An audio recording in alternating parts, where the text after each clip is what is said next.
Today I'm comparing the stabilization on the new GoPro Hero 9 and the Insta360 1R 1" edition.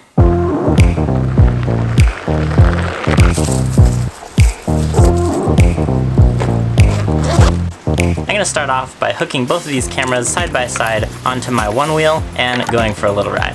To attach the cameras to my one wheel, I'm using these small rig clamp mounts.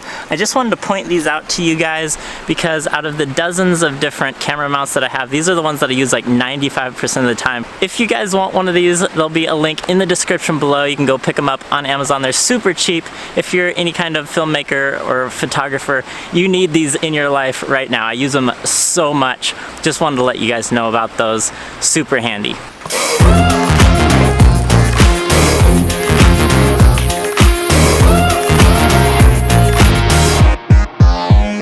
Here's our side-by-side comparison. We've got the Insta360 1" edition over on the left and the GoPro Hero 9 on the right. On the Insta360 we have what they're calling flow state stabilization, and that image stabilization is either off or on. On the GoPro, we have what they call hyper smooth mode, and it actually has two different modes. So there's the regular mode, and then there's a boost mode that's supposed to give it even more stabilization. So because this has two levels of stabilization, we're going to be comparing them both. And for starters, I'm going to just start off with the first level of stabilization turned on the GoPro, and just the regular amount of stabilization turned on the Insta360.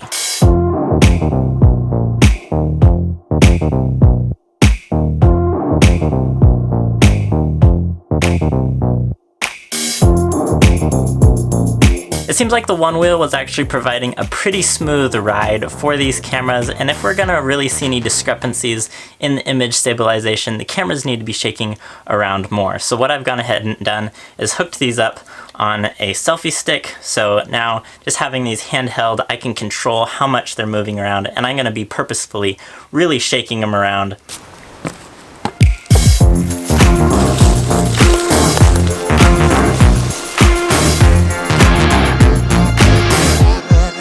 And still, everything is looking very similar between the two cameras in this comparison. Now I'm going to do one more test, and for this one, I'm going to be turning on the Max Hyper Smooth for the GoPro 9.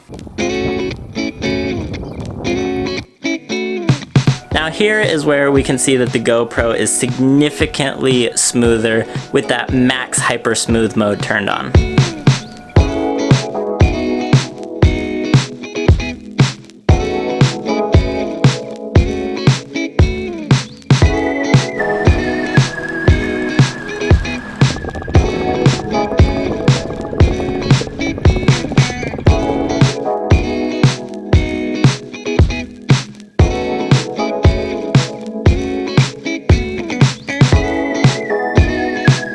The GoPro Hero 9 is the clear winner when it comes to image stabilization, and while there's a lot of other features that you should probably consider before buying one of these cameras, I just wanted to make this video really quick to show you guys a comparison in image stabilization, because it seems like when it comes to action cameras specifically, the image stabilization in the videos is one of the biggest features that people would care about.